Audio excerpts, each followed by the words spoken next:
your urine to the tannery so that they could make leather. So that's where the term piss poor come in.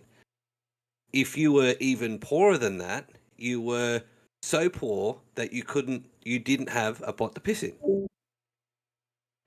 And of course, you gone live right as I was explaining that. And welcome everybody. We were having an interesting conversation about the urinary history of human beings, and its socioeconomic impacts. So that's what you just heard. Like we said, our pregame show is as interesting as our own show. So, good morning. Happy New Year to those out there. Happy 2025. Moving into Merry the Christmas. latter. Happy Yule. Merry Christmas. Happy Yule. All of that. We are moving into the latter half of the 2020s. So we are 5 days in the second half of this decade. That's kind of big. A lot of important things happened. Not a lot of important things happened. One important thing happened in 1925, 100 years ago, and that was the diphtheria serum run to Nome, Alaska, which inspired the Iditarod dog sled races and the classic movie Balto, among other things. But anyway, good morning, everybody. What's up, Mr. Hastings, Turtle Dust? We've got Ben Tomes. We've got Jeff Killian, the Alexis Project 20. We've also got Robert Whitney, John Burnell, Wawa Skittles, and all the lurkers out there. How y'all doing? What is Hi, up, Tim. my internet friends? You don't have any friends. I don't have any friends. So I've actually had an interesting 2 weeks. Yes, hello, Mr. Lurker Tim. With that, let's go on with the how was your 2 weeks? How was your bi-monthly? How was your every other week? Well, you started. You already started, so you may as well continue now. Okay, yeah. So, obviously the holidays were around. And as everybody knows, my internal schedule, I'm still having trouble getting to bed on time and waking back up for work. If it weren't mentioned last show, both of our work trucks engines went kaput. So me and my brother Josh have been removing an engine from one of the vans, and then we went up to a junkyard to pick up another engine, and like a pick and pull, and we got there. It's like, yeah, we're gonna have to take this thing apart to get this engine out because they don't allow power tools. Yet we saw signs of like Sawzall bumpers all over the place. But yeah, it was an interesting learning experience. And you know what, Adam, with my eye, I think that's what that was from, because I think I got certain industrial fluid in my eye at some point. So that might be what I've got, like an eye issue right now. My lower eyelid is swollen. But yes, in all of that, why is Josh helping with that? Well, remember, it was a discussion of whether or not I would take over the business and whatnot. Josh is going to be running the business. I'm going to help him and be here and all that stuff. So it's a new chapter, like a whole new chapter, new year, new chapter. And while we were at the junkyard, and I had meant to ask this about you guys, because you guys know vehicles better than me. We're looking at the man hours and the effort and the cost of pulling and replacing engines, all for it as a maybe it'll work. And while we were at the junkyard, that we saw that they had a Dodge Tradesman vehicle. 2013, 150,000 miles on it. I sweet talked the lady at the desk down to their lowest possible price, and so about $3,000, and we're going to be getting that Dodge minivan. It's obviously not a big work van; it's a minivan. So I will be in a minivan for work. I don't get that big like truck anymore at work. I get a soccer mom van with a modified rear, like most soccer moms out there now.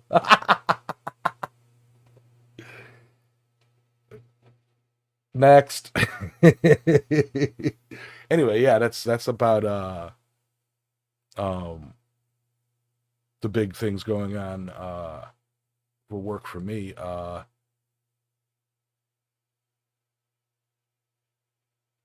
I don't want to spoil my D&D campaign, but we had a character.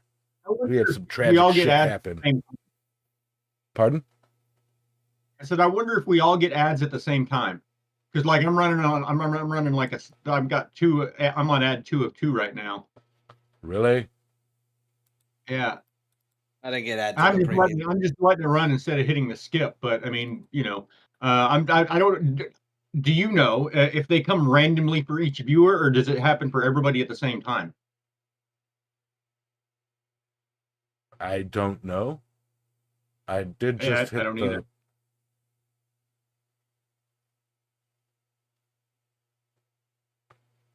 And now I'm back out of the ad. But I mean, I've been a member for. I canceled all my memberships and stuff.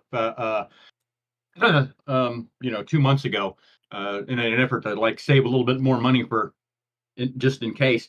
And so I hadn't really noticed. I mean, I've been a member for years, and so I've never had ads before. And now I'm just like, wait a minute, this is different.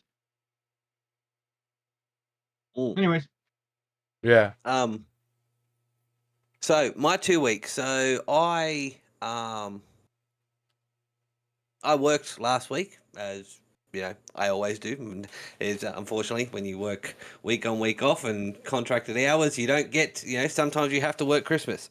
But I had Christmas lunch with my family, or Yule lunch for me, but they celebrate Christmas, so Christmas lunch for them.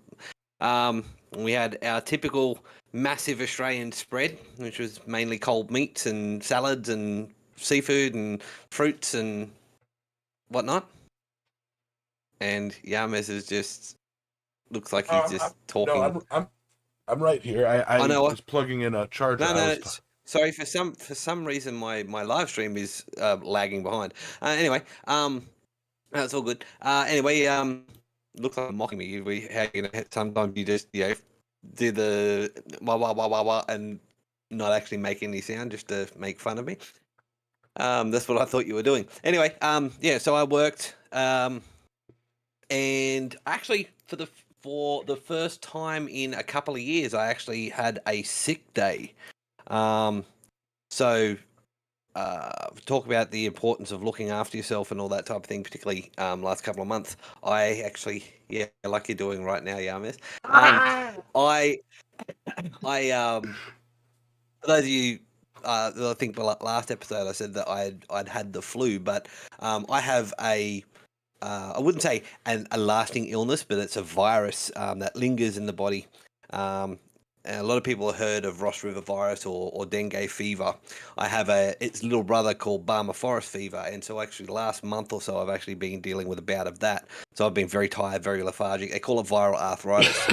And so on top of that, I also had the flu, and like I said last week, for the first time in a couple of years, it got the better of me at work, and I had to have a sick day, and everyone was surprised to see me going home early because I just could not.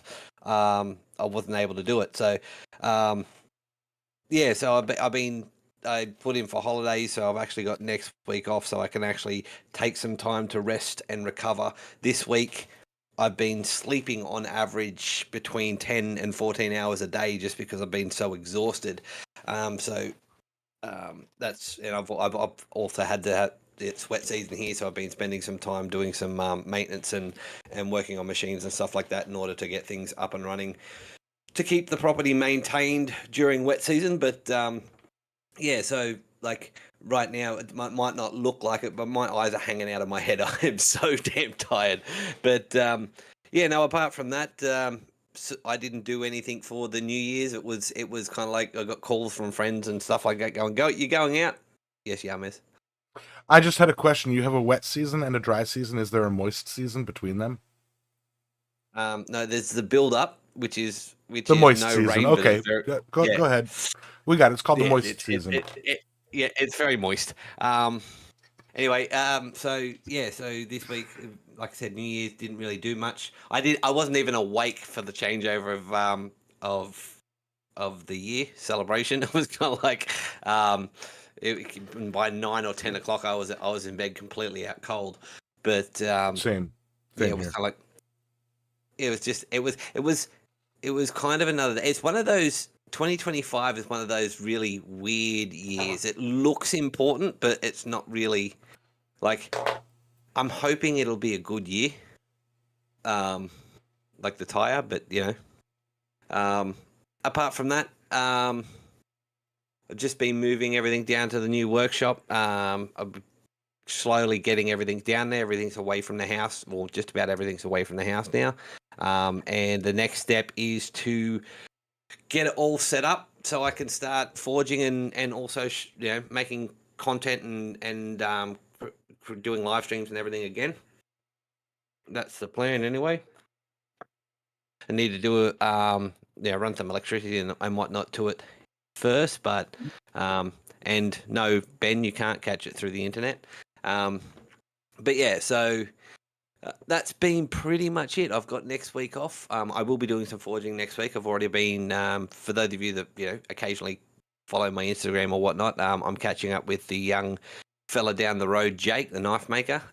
He has another associate of his that wants to do some blacksmithing and learn a bit. And Jacob, of course, also wants to or always keen to learn from me. So I'll be going there next week to do some forging with him. And yeah, just taking it easy and taking that time to rest and recuperate and get myself back to 100%, so I don't injure myself or make my condition worse. Because with experience, I've had this virus since I was about 15. It just lingers in the body. It's one of those things that hangs around and comes back every year or two, or year or so for pretty much the rest of your life. So I've learned from experience that if I keep pushing, if I rest, then I get better, and or I go back to my normal.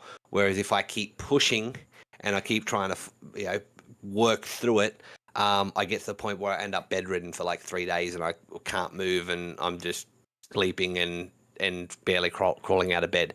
So it's not contagious, Ben. Geez. Anyway, there's a joke. There's a joke in the word contagious. He said never hugging, not the other things that you guys were promising each other. I never promised Ben anything. That's your job. Says. You're the one that snuggled with him. That's what he said.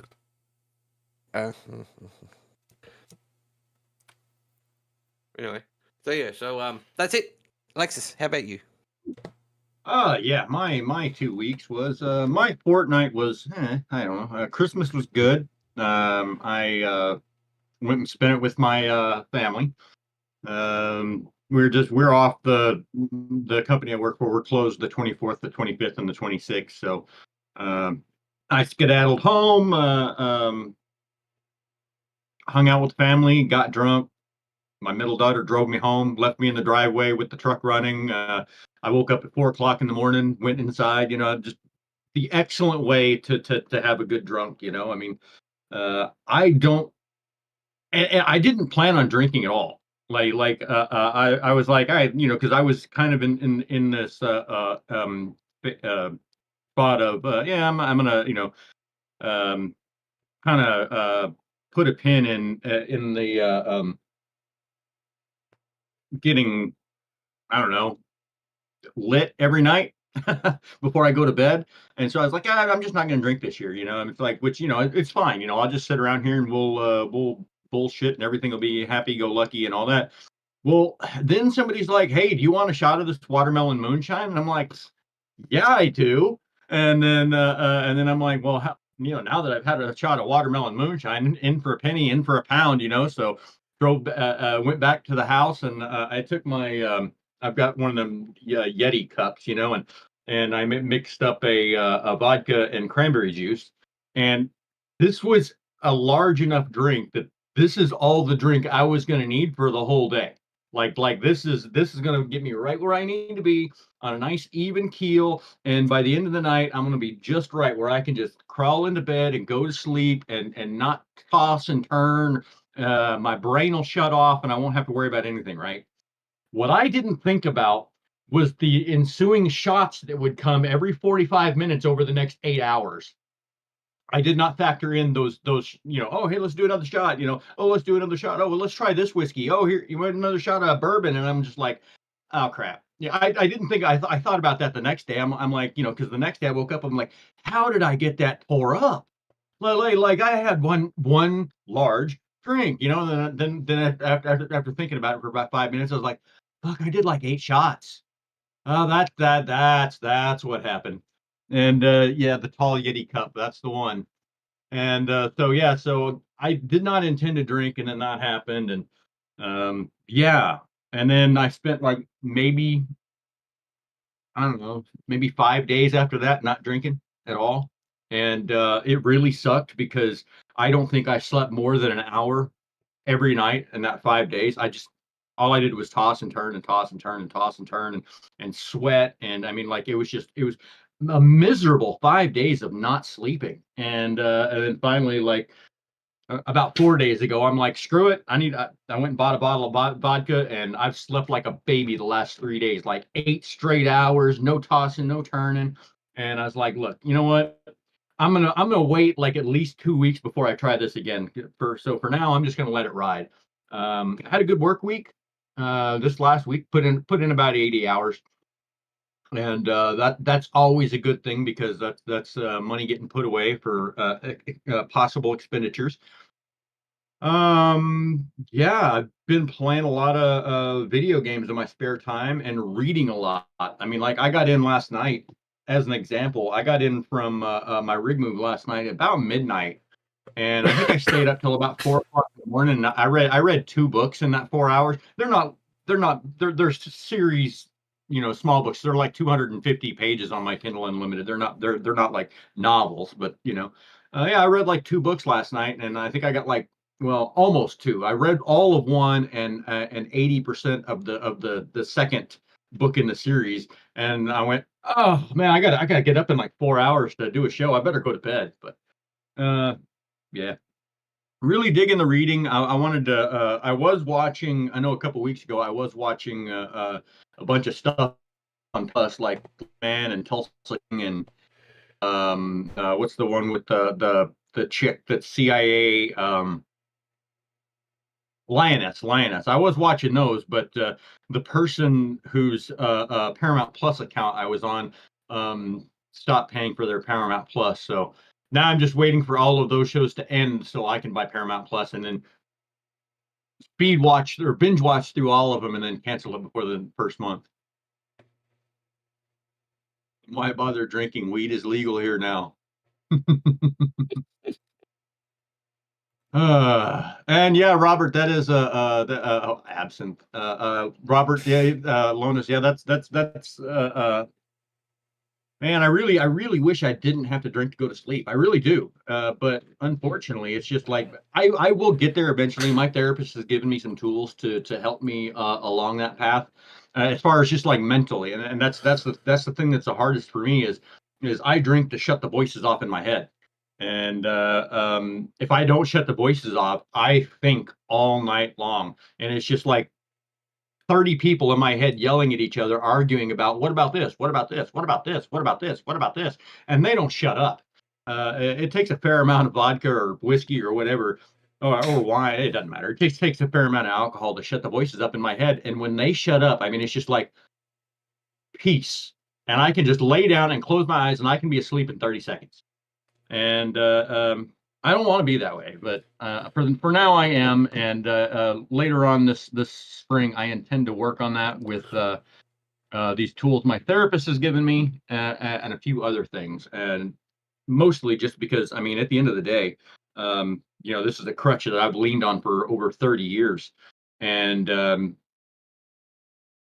I think sooner or later it might become problematic. I mean, not like because I don't drink and drive, I don't drink and go to work or anything like. I don't do any of that stupid stuff. I do like get annoying in a gathering of people when I drink too much. I mean, all of you can attest to that. I mean, like how loud and obnoxious I get. I mean, so there's that aspect. But I mean, health wise, if I continue down this path, eventually there's going to be health issues related to it. So I really kind of need to rein that in and get away from that. And so that's something that I'm going to be working on this year. It's not a resolution or anything like that, so to speak, which is something I wanted to ask you guys if you had any New Year's resolutions. I don't do really resolutions. I set goals for myself. I like to. That's the only thing I do as far as goals. Most of the time, I just wing it and do the best I can with every situation. But New Year's, I try to set at least one goal for myself. Like this year, I want to accomplish this. And it's always something. It's never anything big. Like people are like, I want to become financially independent. I want to do that. I try to set things that are realistic. That I'm like, I think this is going to be hard, but I think I can do it. And this is one of those things. This year's is I want to nip this problem in the butt, and not like, and I don't mean it like, oh, I need to go to, or oh, I've been on the wagon for 6 months. You got, not like that, but I mean, like I want to be able to sit down and have a social drink, with a friend or something like that, or go to lunch and have a Guinness with my wings or something like that.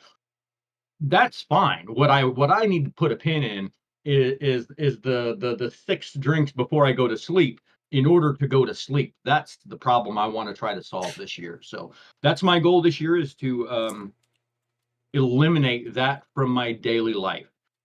I hope. And so that is my 2 weeks and my goal for 2025. Um, among other things. Yeah, that's all I got. I guess if we're doing goals and resolutions, yeah, I'm not much for resolutions. I just, I don't believe in that whole like, oh, just one day a year you try to lie to yourself and say you're going to do something that you've never done before. Sure. But like with you, like that goal, like, but I do that all the time. Like I try to improve myself all the time. I often fail, but the heart is there. But yeah, I like to learn new things. So like, I guess my goal this year is to learn a whole bunch of new things. And as for the voices in the head, I just try to get along with them so they let me sleep. Have you thought of that? Have you tried, their perspective? Huh? Maybe you should start an internal group therapy.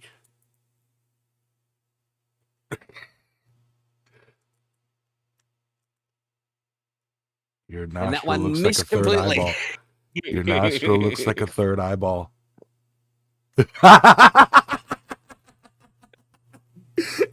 You were listening. I was reading the chat. I was trying to catch up. I was reading the chat and like ignoring you completely. And then you said nostril, and I looked over at, yeah, I see the angle. I'm used to reading with my reading glasses. Yeah. Doing this, and so I'm down my nose, and the camera is lower than my TV. So yeah, you're just like looking right at my nose. Here, I'll try to. No, I said, have you thought about thinking about the perspective of the voices in your head? Maybe you're the one trying to keep them, stifling them. What you need is some internal group therapy, is what I said. Yeah, exactly. That's not going to help. I've tried to wrangle them some bitches time and time again, and they're a rowdy bunch. It's like being at a comedy club, and I'm on the stage like doing a set, and then there's the foreman that's right at the foot of the stage, and the whole crowd is drunk and angry and yelling at each other, and then arguing about what they're going to tell me, or whatever. And then the foreman kind of sorts it all out. And then he turns to me and says, "You're going to say this," and then I say that. So that's the way my brain works. Is like there's all these versions of me out in the crowd, and then there's the version of every person that I know that's talking to them. And yeah, so it's a whole complicated mess of people in my head, that are both me and everyone I've ever had a conversation with. So, like, there's a version of Yamez that lives in my head. There's a version of Adam that lives in my head. Probably the most useful person is my therapist. Oh my gosh, the virtual therapy I have in my head with my therapist works wonders. He always jokes. He's like, I really need to be getting paid for that. Right. But Uh, yeah, always time. So I for guess a it's joke. my turn. Yeah. I guess it's my turn. So, like you two, I don't really do resolutions. However, this time of year is the time of year I sit down and kind of, I wouldn't call it brainstorm, but I kind of set out my goals for the year. But I also break them down, in the sense of, so for example, I want to do, get my workshop set. I want to do more content this year and get back to making content and do live streams. And so I break that down. What do I need to do in order to do that? Okay, so I need power to my workshop. I need to have the workshop set up. In order to have that done, I need to dig a trench. I need to move the shipping containers. I need to move all the stuff that I have up here down towards the new workshop. So I break it down into bite-sized pieces, and I list them out. I don't have the notepad here to show you, but I actually have them listed out of the things that I need to do, and I break them down into small things, so that way I can check them off.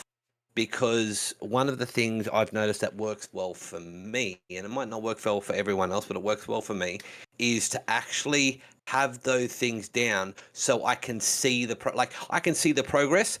But sometimes when you look at that looked like That Alexis looked like just fell. off. Yeah. Oh no, it might have just been the camera. Okay, I thought something happened, and Alexis just yeah. It looked like Alexis fell off the chair. Yeah. I mean, Nope. Okay, it was just the camera moving. Okay, we were worried about you, Alexis. We thought you just collapsed or something. I was like, holy! I got it. I thought it might have been one of those Reddit things where from across the world I'm calling the emergency services in your area to come and help you out. But yeah, no.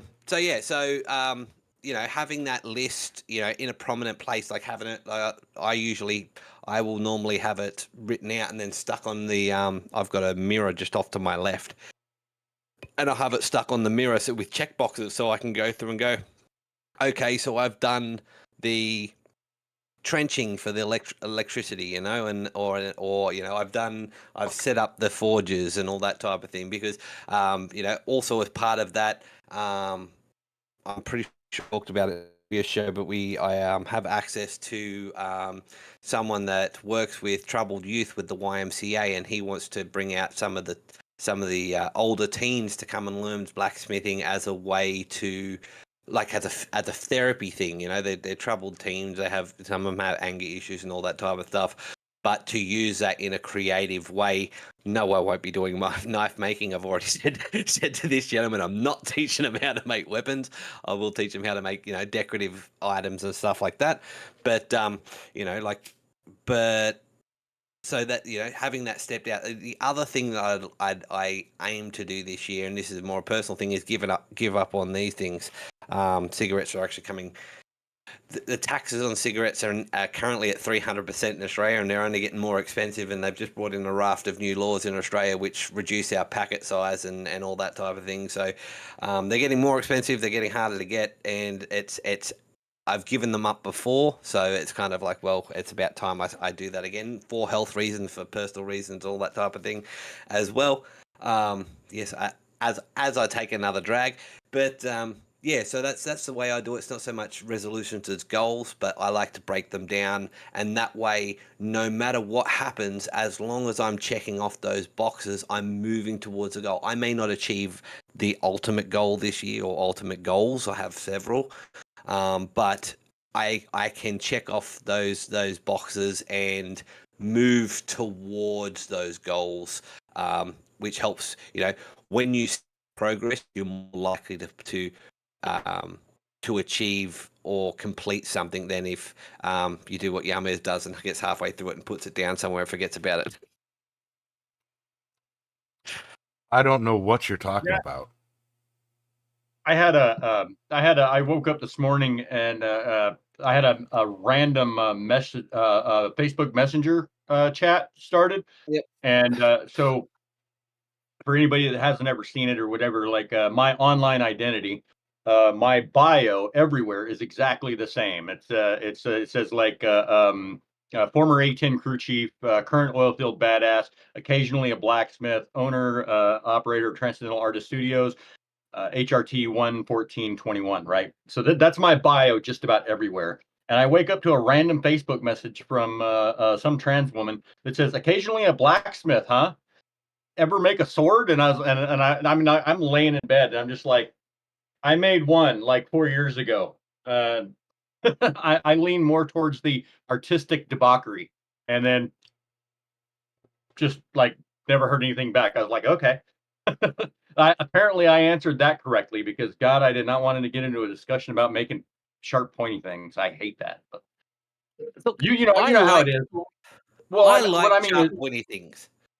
well, no, I don't mind. I don't like making them. I mean, like I absolutely despise making sharp, pointy things just because I hate sanding, right? And and with a passion.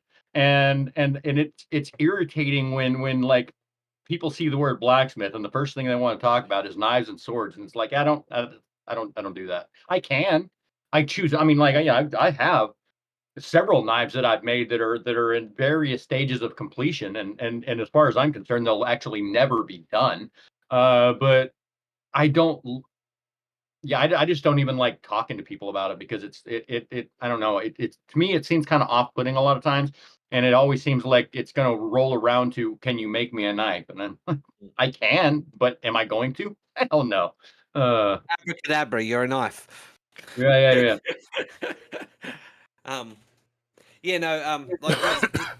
Like I said, I like sharp, pointy objects. I mean, look behind me up there. I've got some hanging on the wall. It's something I like. I hate sanding as well. Let's be fair. But I have completed a few over the years. So for me, it's just more of that pigeonholing.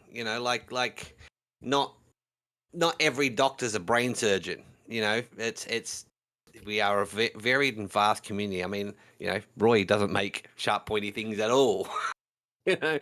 And I think he's made maybe one in his entire career, and he did it in 25 minutes.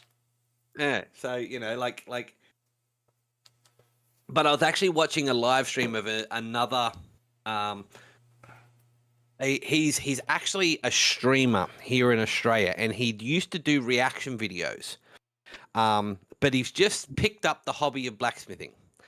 And so I come across him. I was doom scrolling earlier on in the other week.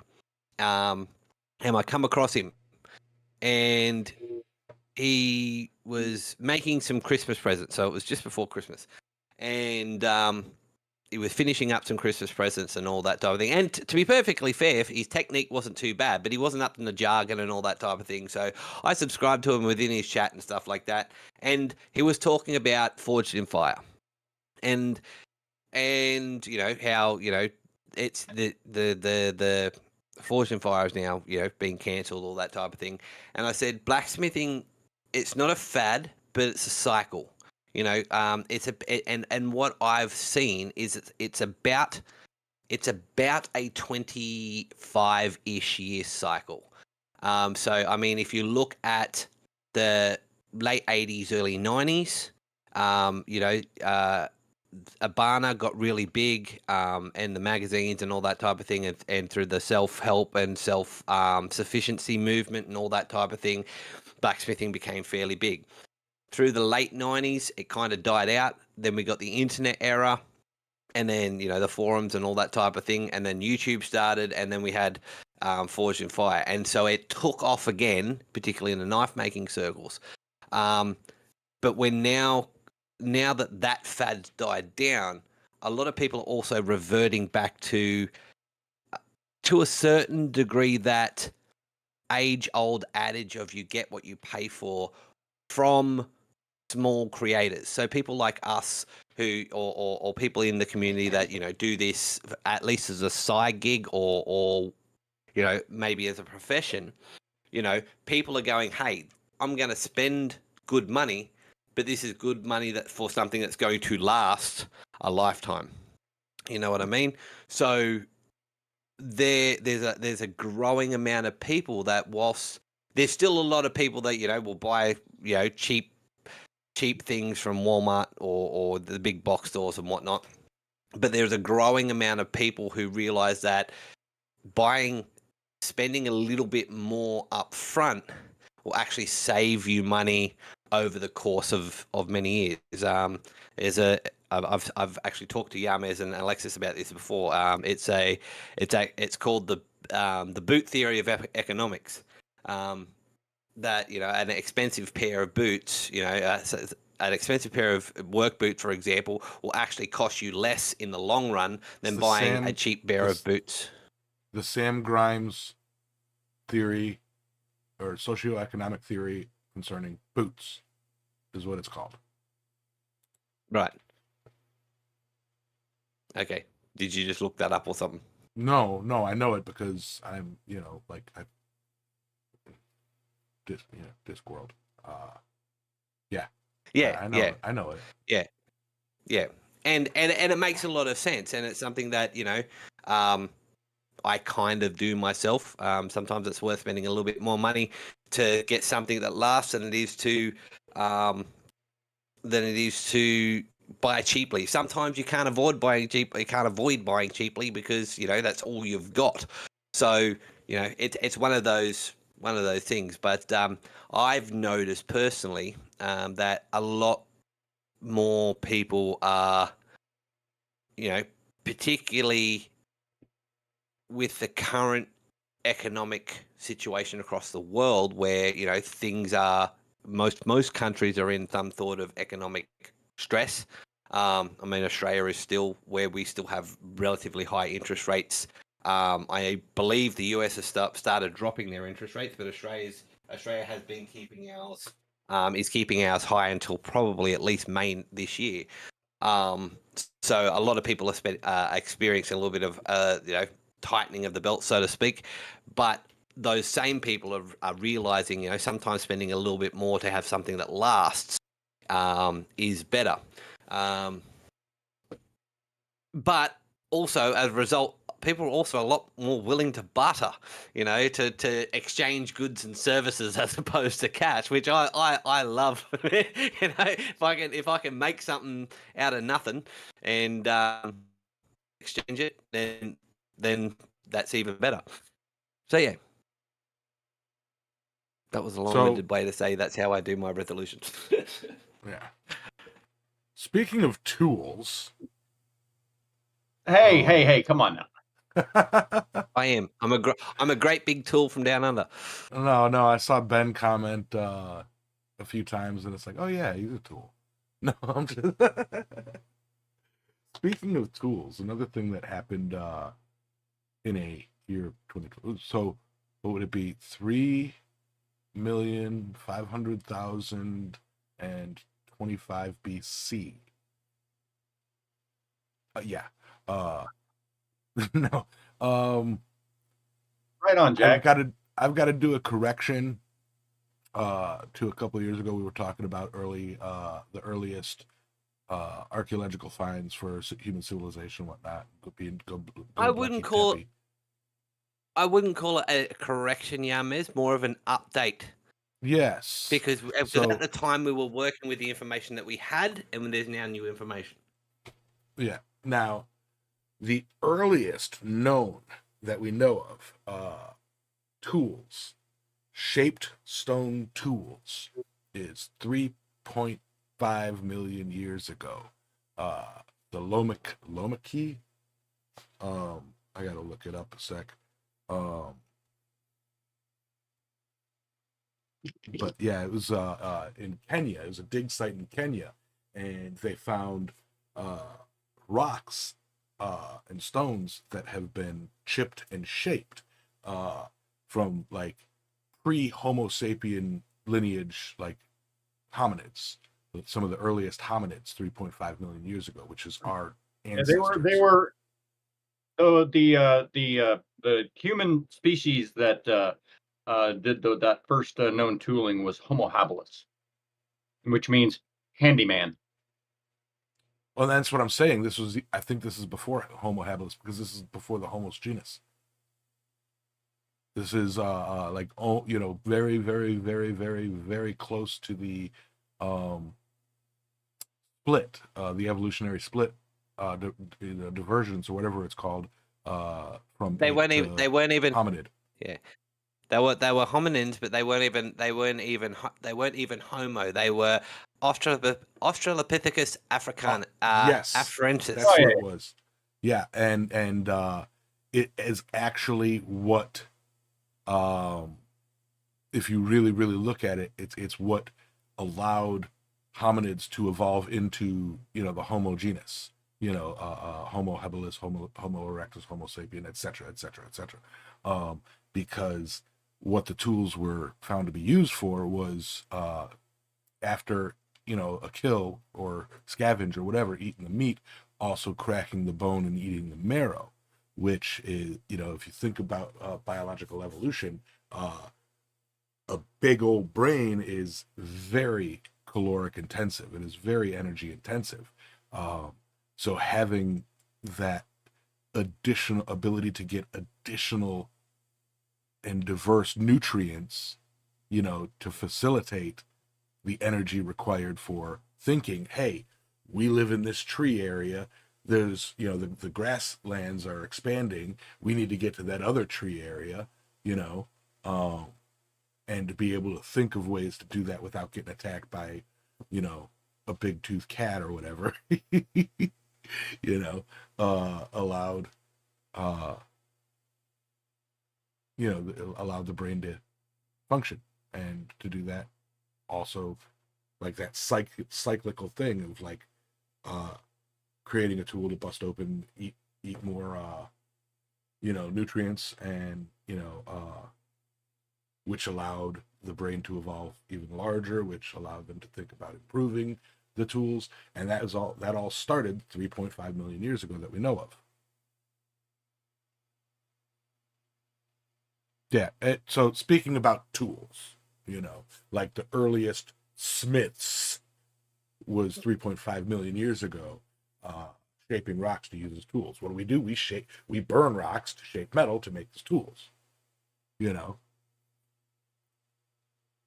And then the aliens came and showed us what to do with that. Come on, what do you want me to say? Y'all are looking at me like I'm a freaking idiot. Yeah, well, yeah, I mean, you know, hey. Well, yeah. See, Australopithecus afarensis was it was the earliest human ancestor that started acting more hominid like. Yes. As opposed, it was that last grape ape to human bridge. So yes. it was our you know, most recent. Like, I mean, we're humans. We're still technically great apes, but particularly people like Yamas. But it's you know, it was the last actual species-wise that was the, you know, still more resembled a great ape. Yeah, and I'm speaking specifically stone tools. I mean, millions and millions of years before, you had the apes that would, you know, use like sticks to shove in like termite mounds or whatever, things like that. Or you had birds that would use, you know, tools, you know, like a stick, like crows do today. But I'm talking like, instead of taking what's around you and using it to do something, taking what's around you and turning it into something that you can use to do something. The I act think of making a tool. Have you Go seen the ahead. Mark Rober video from last month where he made a whole like escape room for a crow with a whole bunch of puzzles to solve and everything? I mean, like I've seen clips of it. I know what you're talking about.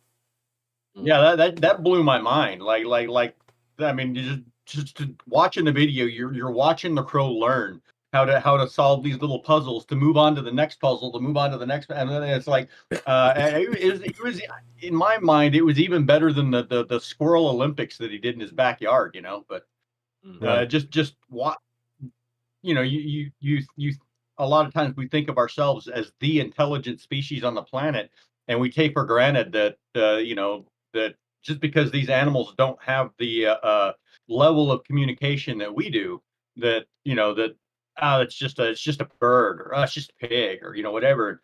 And it's interesting to me when animals display intelligence of that level, where they're solving puzzles and things like that, you know. Or like with orcas or elephants or something like that, where they visibly like weep for their loved ones and stuff when they die and things like that. Yeah. Oh yeah, no, I've for many years I have not considered the corvids to be unintelligent. You know, the fact that they're not only communal but they pass on information. I am a firm believer they do actually have a language. We just don't know it. Because how they can pass. Well, no, if you harass or injure or otherwise intimidate a crow, their whole murder will murder you, harass and attack you. Yeah, and they'll do all sorts of things to make your life inconvenient. And if you look after one or treat it well, befriend it, again, their whole murder will you know, treat you well. So they're communicating that you're a decent person or you're a horrible person somehow. So, but yeah, no. But going back to the earliest tools, as someone said, this was actually before fire. You know, I think that the development of primitive, and I use that word loosely, primitive being early, unrefined tools,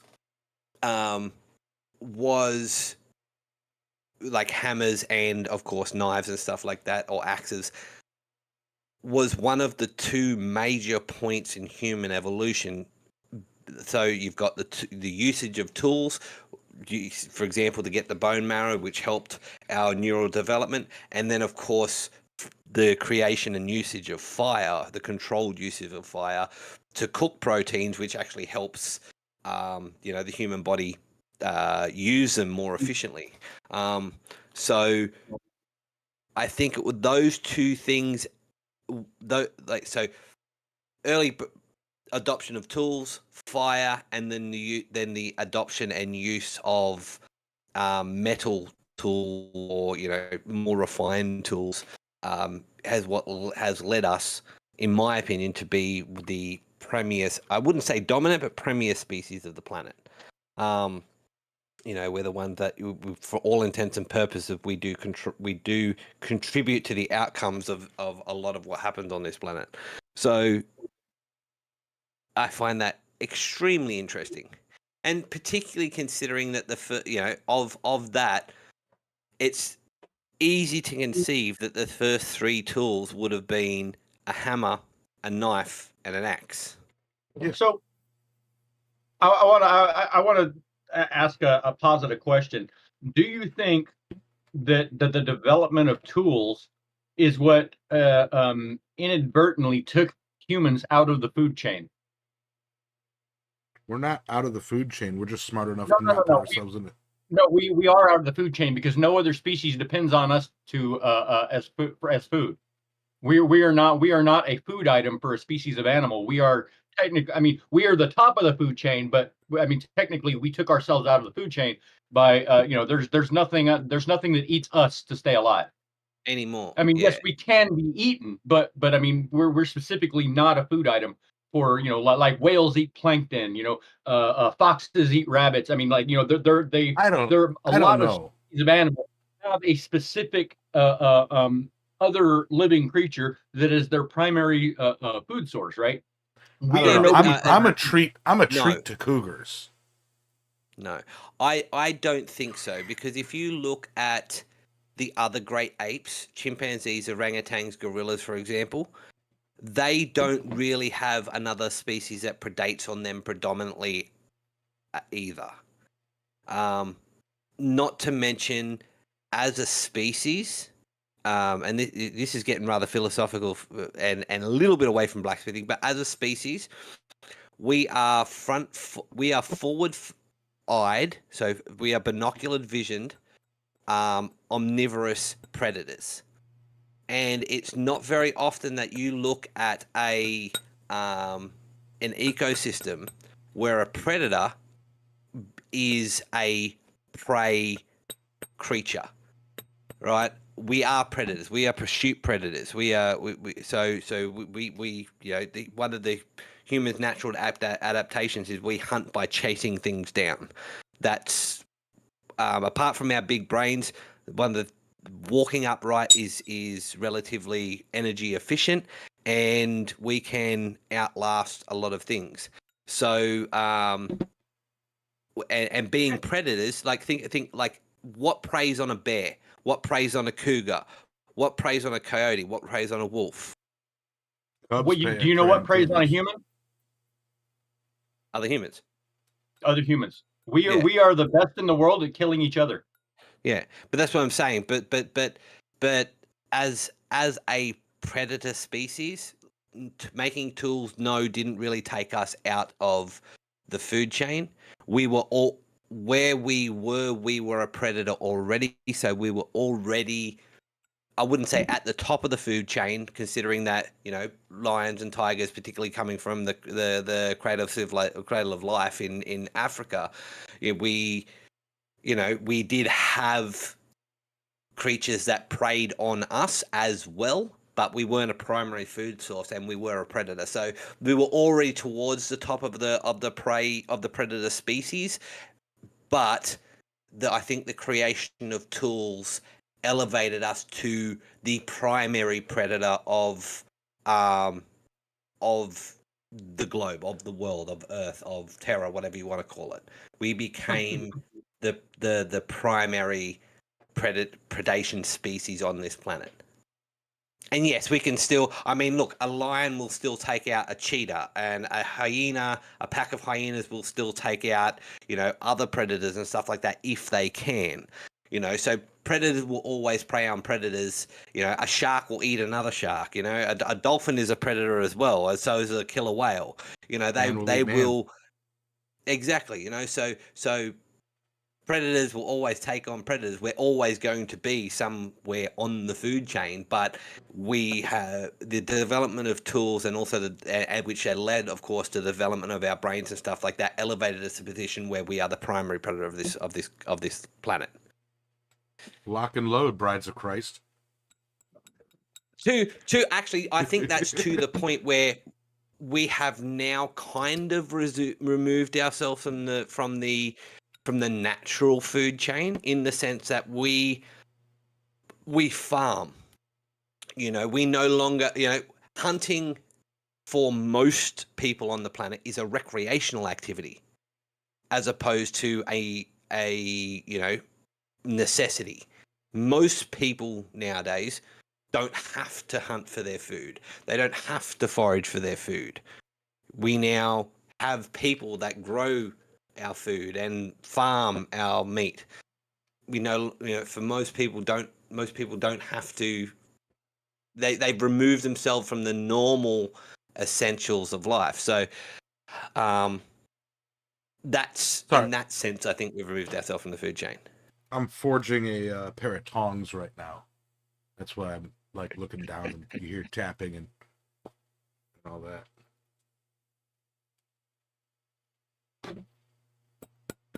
Yeah, I got one of those I got one of those keyboards that's loud, that's like the mechanical click click click click click click click thing, Yeah.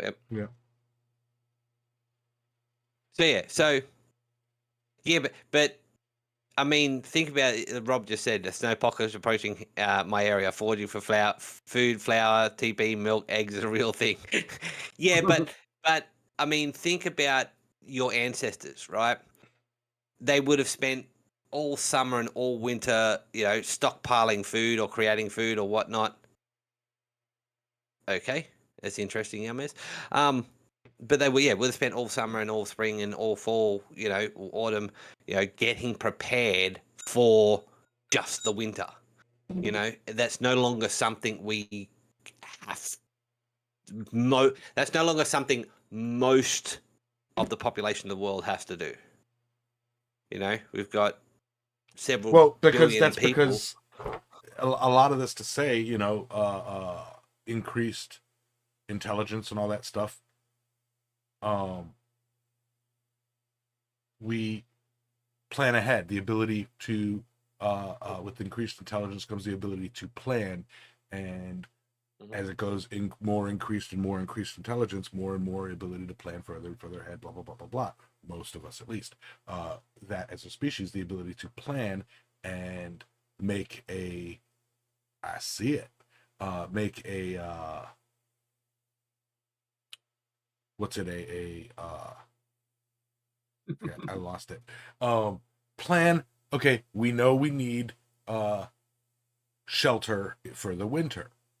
Well, I'll build a house and I'll make it as comfortable as possible for the winter.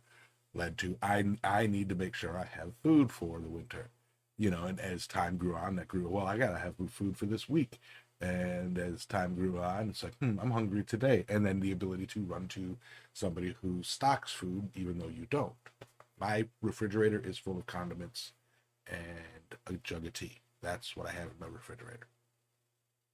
I've got a thing of lime juice, a thing of chipotle sauce, a thing of mustard, and a gallon of tea. That is what is in my fridge.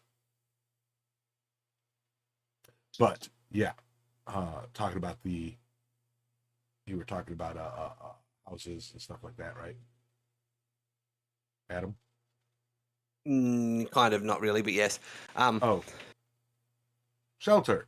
But I was talking about how tools have effectively removed us from the food chain, and tools and the ability, But and Ben, on your saying, well, time doesn't exist. Time is our fourth dimension of existence. Time exists, whether it's measured or not. Time is always moving forward, so time exists. I hate to break it to you. Even if it's not measured, it's still there. It's like gravity.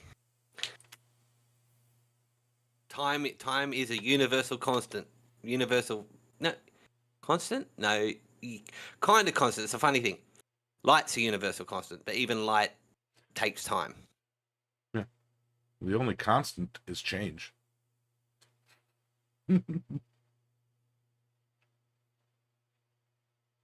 That's actually incorrect. It's the increase of entropy.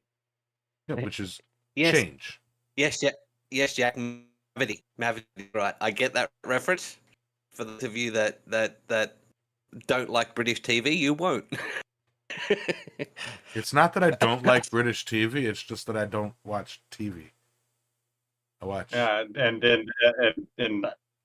yeah, I don't watch Doctor Who either. So. Oh, but you got the reference. For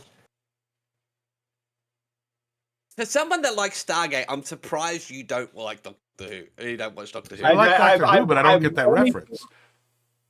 I've only seen bits and pieces of Doctor Who, and I've never found.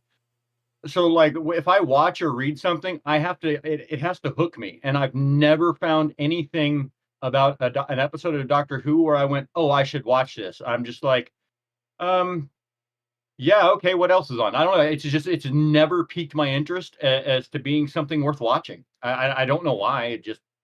I say I don't like it because I don't watch it, but I don't watch it because it doesn't interest me. I don't not like it. I don't find it interesting for some reason. Fair enough. As for episode Yames, that was the last year's Christmas special the end of the female Doctor to the current Doctor, and where not Matt I didn't Smith, the watch other the one. new season. They totally screwed up the Timeless Child. So that whole thing. So yeah, I didn't watch that. Mm. Yeah, no. So Like it was the transition. They have retconned the Doctor's origins so many times in the past several years. It's like, you know, you get hooked into his origins and then they change it. And it's like, really? That's because, come on. Well, see, one of the Constantly. good things about the Timeless Child, though, is it kind of opens up the origins in the sense of not even a Doctor knows where the Doctor's from. Yeah.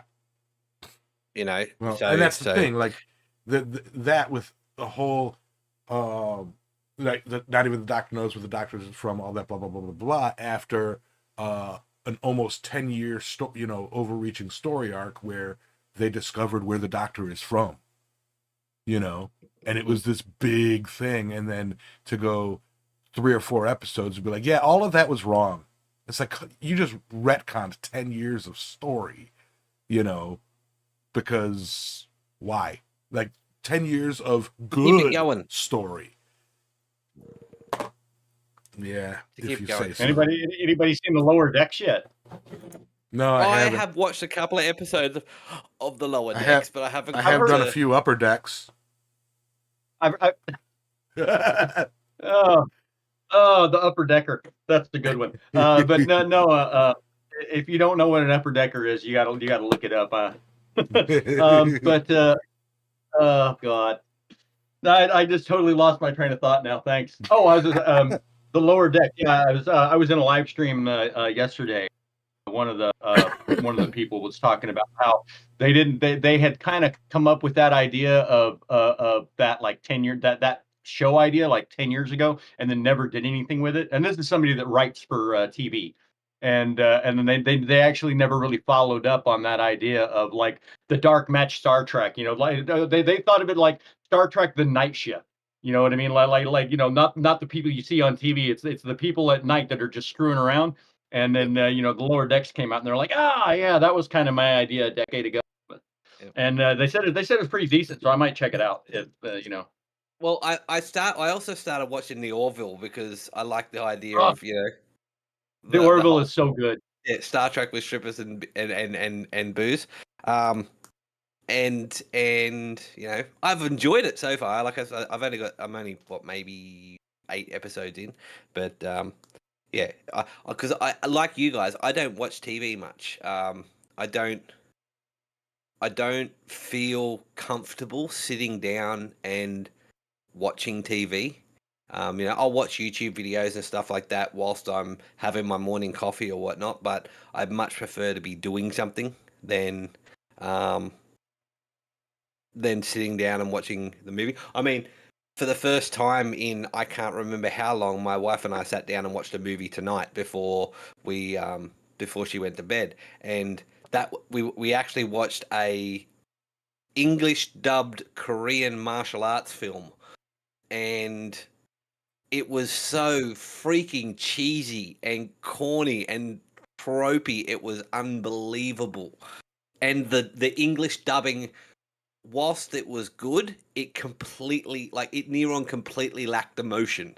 It was like the voice actors were literally just reading off a script, and it was like the audition. They had no context. It was just they were just reading the words. It was like, okay, it was a good movie, but it could have been a great movie for the idea of it. But yeah, like I said, that was the first time I've actually sat down in front of the TV and watched something in a while. It looks like Yamez wants to say something. And I want to respond to the chat saying, Yamez, I miss watching you pound stuff. Any plans in 2025 to do that? Yes, but you'll have to go to my OnlyFans to see that. Oh my God. No, actually, that's not even a thought I wanted to have. No, 2 things about possibilities coming up in the future for my media empire in 2025. One would be the introduction of Tub Time with Yamez, which we have talked about here on the show before, and we have here kind of figured out exactly what format it would be. We would be doing like a between the ferns style talk show with guests on it. However, the setting is my backyard in a copper and wooden hot tub with a bench in it where my guests would sit with me. But I'm wearing a tuxedo and they're wearing, nice clothes as well. So it's like formal evening wear in a redneck hot tub discussing random topics. Tub Time with Yamez. Mm-hmm. Huh. The other thing is what? Yes, I have to. That I envisioned. Yeah. The other thing that I had been thinking about was to be I might take up a bit of bladesmithing because it's a kind of project. Make sharp pointy things. I might make sharp pointy things, not crazy in depth to it, to where like I'm, I have no aspirations to being, like a forge cast quality, over there, Alex. No aspirations for that, but simple knives that I can sell for decent prices, to folks around here who want handmade knives. You know what? And so I might be putting some of that up. Okay. Now everybody's pissed at me. The terrible. No, well, I was gonna say, the terrible thing with the it's great that it's now a thing, but it's also terrible in the sense of now that they're making high carbon steel railway spikes that you can buy specifically for knife making, right? We can no longer turn around and go, railway spikes are crap for making knives. We have to specifically say non-high carbon steel railway spikes that you pick off the railway are horrible. You've got to buy the specialty railway spikes that are high carbon. And you can get them in Australia too, right? Yes, I do know. I did see that. Yeah. Okay. I was actually, Yamez was saying that, and I have one of those. I have a knife somewhere in this mess that is made out of one of those. That I'm just down to the finish grinding on it. Or not grinding, but the finish sanding. I'm down to I think I'm at 220 grit right now, and I still got to take it down to I'm going to take it down to probably 8,000 or something like that. And it's just been sitting around because I haven't gotten around to it. And there it is. And it's just it's just one of those neat things that, and I'm like, this was so easy to work. I mean, I've always liked rail spike knives. One of the most fun blades I've ever made. And I mean, it came out kind of centered, and I don't know, I like it. But I was gonna say, Yamez, if you want to make these are affordable and fairly high quality and easy. I found them easier to work than regular rail spikes. I really did. It seems like they moved easier. I don't. I've never had a problem moving steel. There's not a problem with it. I'm just saying these seem like they move easier than regular spikes. That's all I'm saying. I'm not saying kind of like A33 versus 1095. A33 moves, room temperature butter, where at seemingly the same temperatures, 1095 seems like it just doesn't want to fucking move, or what coil spring, for example, just such a pain in the ass to move sometimes. It's like you can feel it's strong metal. Yeah, that didn't really come across really whether they're like me showing off the blade didn't really come across that real well because of my green screen, but y'all get the picture. I mean, everybody's seen a freaking rail spike knife before. Yeah. And yeah, well, I know we can get them here. There, Alexis. I think Gamico sells them. But yeah, they're interesting, and they make a great novelty, and for you Yamas, particularly if you're selling them locally and it's at stalls and stuff like that, I think that would be interesting. On the caveat that you know we're about to get an influx of people attempting to make knives out of regular railway spikes, and that whole argument's going to come up again at some time in the very, very near future. Yeah. And I mean, like, and down there, you guys don't even have like in Australia, you don't have regular railroad spikes, right? I mean, so like, really, the only ones that are there local are going to be the high carbon ones, huh? No, we do have regular railway spikes. That's a misnomer. We just don't have such a wide rail infrastructure as the US and the UK and a lot of Europe. So most of our railway infrastructure is either so we've got two, you could say, continental railways, in the sense of we've got kind of a continental railway that runs from Melbourne pretty much up to about Mackay in Queensland, and we've got the Great Southern Railway, which runs from Sydney to Perth through Adelaide. So it goes across the Nullarbor. Other than that, there is there's also the Garn, which runs from Adelaide to Darwin. And then you've got your local railways in New South Wales and or your city railways, New South Wales, Adelaide, in Sydney, Melbourne, and Perth, and I think there's a minor one in Brisbane as well. But like, for example, Darwin doesn't have a railway in and of itself, except for the Garn, and so like we don't have many cities that are interconnected by railways, and we don't have many railways that are commonly used for massive freight, except for the east west and the two north south ones. So, and also depending on where you are in Australia depends on what they use. So for example, in New South Wales and in Victoria, where they use timber sleepers, railway spikes used to be a thing. But now, probably in the last 30 odd years, they've moved away from timber sleepers to concrete sleepers and steel sleepers. So now they use like a clip system.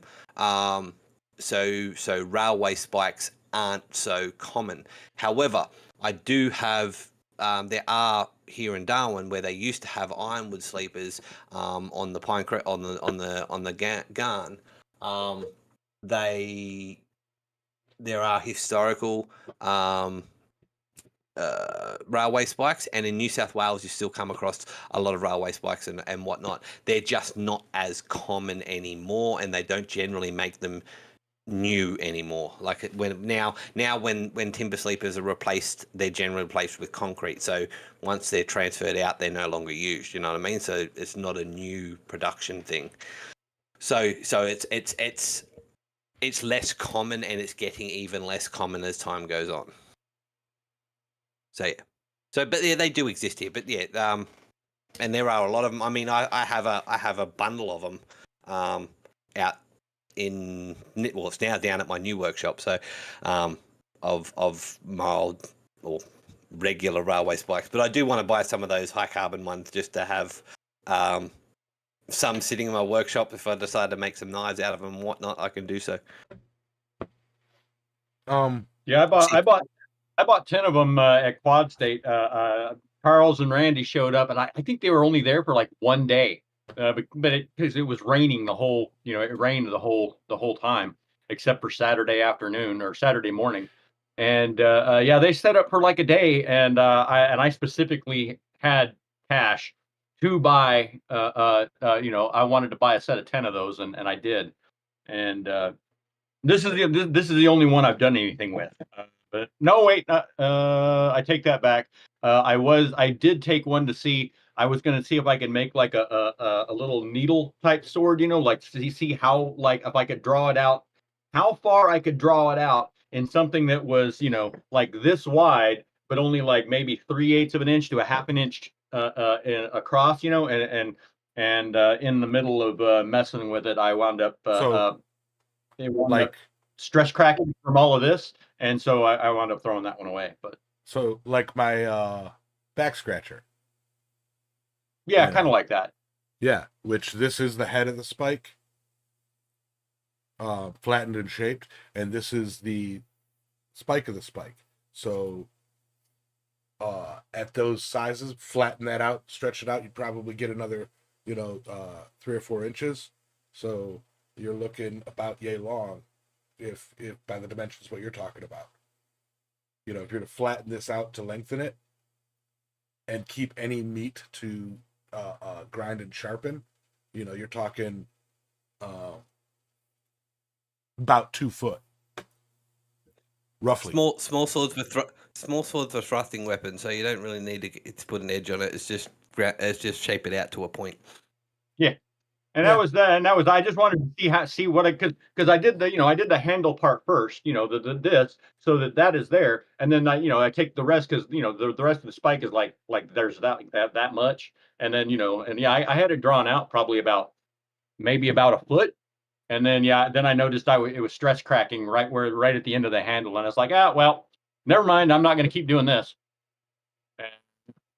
And yeah, that was that hurricane coming through at Quad State. I mean, that was the odds of that intersection of events was not fortuitous, but we survived. Yeah. I would like to say we're over a quarter past. I have a ton of editing to do and another show to record. How about we move into final thoughts? Okay, I'll start. Final thoughts. It's a new year. Leave the challenges and the headaches, the negativity of the last 4 years. We're in a new set of leap year. It's now 2025. Last year was a leap year, so we're in a new cycle. New set of 4 years. It's a new year. It's time to look forward to the future with positivity and hope. I hope that you all are able to look for the silver lining. Remember that with every challenging situation, there's an opportunity. Even if it seems negative, you can find a positive if you look for it. So go out, find that positivity, find that opportunity. Look on the bright side. Every day you're vertical is a good day. And hopefully the bright side of Keep your going. life. I'm Life. laying a track yeah, no. down. But yeah, no, I hope that you all are all able to look for the hope and the bright side going forward into this year, and that options and opportunities present themselves. Take a chance and do something positive. And that's my final thoughts. Next. Yeah. Well, by the next show, I'll likely know my fate, and I can't help but be trepidatious about that. But I am optimistic, and regardless of the outcome, I'll be all right. And I mean, and I mean, yeah, it's one of those things where, like, even when you're in a crappy situation, um, try to think about, all right, well, you don't have to think about well, it could be worse, because I mean, like, that's there you're wallowing in negativity. But I am focusing on the upside of things. What's the silver lining here? What's the silver lining there? And yeah, if you get, I recommend kind of looking at it like that, instead of going, well, this is good because it could be worse because of that, and I know a lot of people that they think that's the silver lining, is like, well, it could be worse. No, I mean, it could be better, but okay, this is what I have to work with. Yeah. The silver lining isn't, oh, it could be a dark lining. Yeah. Anyways, yeah. Y'all have a great week, or a great 2 weeks, and yeah, I'll see you back here in 2 weeks, and we'll see what's gonna happen. Peace. Yep. Thank you all for showing up. I urge you to give us all follows and share the stream. You know how it goes. Wouldn't be here without you guys. You know, both the co-hosts and the crowd. Much love. Happy New Year. Make it a good one. Like Alexis said, find the silver lining. You know, it doesn't have to be, you know, like, well, it could be worse. Find the silver lining. You know, if you hate your job, shift your brain instead of, you know, like, find something that you like or change your situation to something you can accept. Life is life. You guys have a wonderful time, and we will see you in a fortnight. Bye. Oh, yeah. He said it. He said the thing. C'est la vie.